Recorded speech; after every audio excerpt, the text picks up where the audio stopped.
না না ভাবি না, তা হয় না। হয় না? এটা কে বলছে প্রশান্ত? আগে আগে আমি এবারে জামাই হয়ে আপনাকে রিকোয়েস্ট করছি। এই তোমার রিকোয়েস্ট? আমি বলছি এমন কোনো রিকোয়েস্ট করবেন না যাতে বাবার প্রেস্টিজ লস হয়। আরে না না না না না না, তা কেন তা কেন? আমি বলছিলাম আসলে কি জানেন তো, আমি বলছিলাম যে ওই বস্তির মেয়েটাকে বর্দার দিকে বিয়ে করে নিয়ে আসে, তাহলে আপনি আপনি বস্তির মেয়েটিকে তাড়িয়ে দেবেন। বর্দার কেন কিছু বলবেন না? প্রয়োজন হলে আমার বোন বিয়ারির সঙ্গে বর্দার আবার দ্বিতীয়বার বিয়ে দিয়ে দেবেন। প্রশান্ত, আমি তোমার বোনের সঙ্গে বিপ্লবের দ্বিতীয়বার বিয়ে দেবো। তোমার বস্তির মেয়েটাকে আমি কিছুতে এবার ঢুকতে দেবো না। তাহলে তাহলে বন্ধুটা আমার দিন। ওই দেখুন বর্দা বৌদিকে নিয়ে এদিকে আসছে। দাঁড়াও বাবা, কোথাকার কোন পোটা ডোবা থেকে ছোট লোক ডাইনিয়াদের মতো গামছা থাকা দিয়ে এই কুটো জিনিসটাকে ধরে এনেছো? কথাগুলো একটু ভদ্রভাবে বলুন বাবা, কারণ আমার বিবাহিতা স্ত্রী, আপনার পুত্রবধূ। কোনো ফিকির ঘরের মেয়ে আমার পুত্রবধূ হতে পারে না। প্রশান্ত, হ্যাঁ প্রশান্ত, বাবা খুব রেগে গেছেন, হয়তো উনি আমার কোনো কথাই শুনতে চাইছেন না, তাই তোমরা প্রত্যেকে আমার কথাটা মন দিয়ে শোনো। আমরা হ্যাঁ হ্যাঁ হ্যাঁ, তোমরা প্রত্যেকে আমার কথাটা মন দিয়ে শোনো। আলপনাকে আমি ভালোবেসে বিয়ে করিনি, দেখে শুনে পছন্দ করেও বিয়ে করিনি। আমার এক বন্ধুর বাড়িতে বেড়াতে গিয়ে লগ্ন প্রশ্ন একটা মেয়েকে বিয়ে করে আমি সমস্ত নারী জাতির মান রক্ষা করেছি। আমি আমার স্বাধীনতা সম্পর্কে বাবার মুখ উজ্জ্বল করেছি। আমি তোমাকে মুহূর্ত বলতে তুমি সত্যর মুখটাকে, গৌরবান্বিত মুখটাকে ঘুরিয়ে কালো করে দিয়েছ। তাই ভালোই ভালোই ওই ছোট লোকের মেয়েটাকে এবারে থেকে বেরিয়ে যেতে বলো। না বাবা, আপনি এ কথা বলবেন না। আমি গরিবের মেয়ে থেকে, কিন্তু আমি ছোট লোকের মেয়ে নই। বাবা, বাবা আপনি ওর মুখটা একবার দেখুন, ও কত শান্ত, সেবাহিত, সেবাপরায়ণ। কি সুন্দর অ্যাক্টিং। না না না না, অ্যাক্টিং হবে কেন? বাবা বাবা আপনি আপনি বৌদির মুখটা একবার দেখুন না বাবা। না বাবা, বাবা এই ছোট লোকের মেয়ের মুখ দেখবেন না। মানুষের মুখেই তো মনের দর্পণ।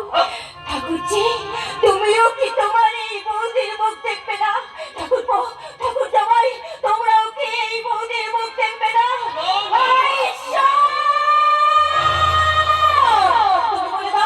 তুমি বলে দাও ঈশ্বর, কোন অপরাধে এই হতভাগিনী শ্বশুরের ভিতরে স্থান দেব না। তুমি বলে দাও ঈশ্বর, তুমি বলে দাও।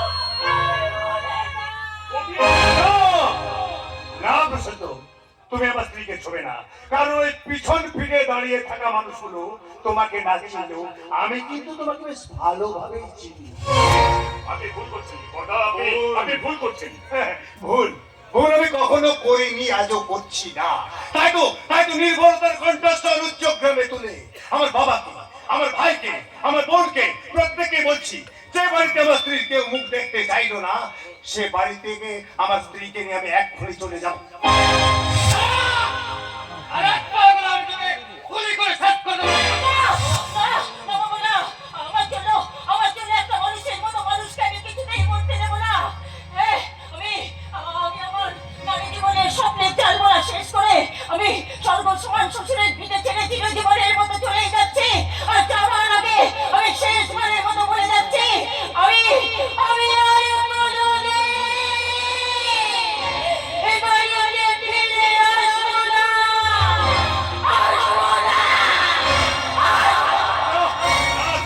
আমি তোমাকে কিছুতেই যেতে দেবো না। তোকে আমি কি করবে বাবা, আমাকে কি করবে? আমাকে গুলি করে মারবে? তাহলে চালাও গুলি। আমি তোমার সামনে আমি বুক পেতে গেলাম, তুমি গুলি করে আমার বুকে সব পয়সা পুরো ঝাঁঝরা করে দাও। আমার বন্ধুকের গুলিতে ছেলের বুকে রক্তে লাল লাল হয়ে যাক এই রায় চৌধুরী বাড়ির মাটি। বাবাকে গুলি করতে বল, বাবাকে গুলি করতে বল। স্বাধীন বাবাকে গুলি করতে বল। প্রগতি বাবাকে গুলি করতে বল। সবাই বাবাকে গুলি করতে বল, গুলি করতে বল। না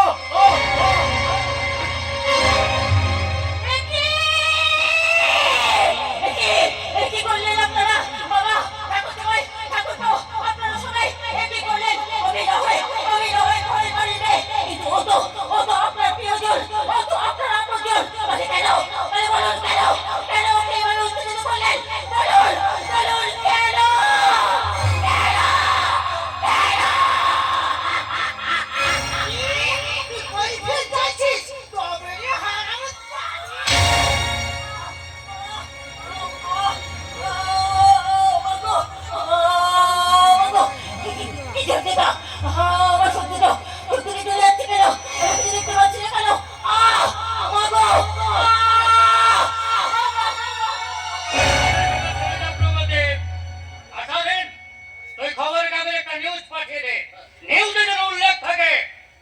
বিপ্লবের বউটা একটা গণিতা।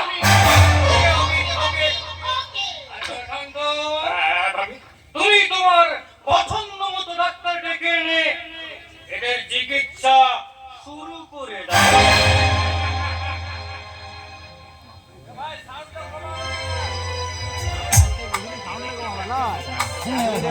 চিকিৎসা যে চিকিৎসা করে রায় চৌধুরীরা রোমান্তর আনতে পারে, এই বিপ্লব রায় চৌধুরী আমার বোনকে বিয়ে করতে বাধ্য হবে। আরিয়া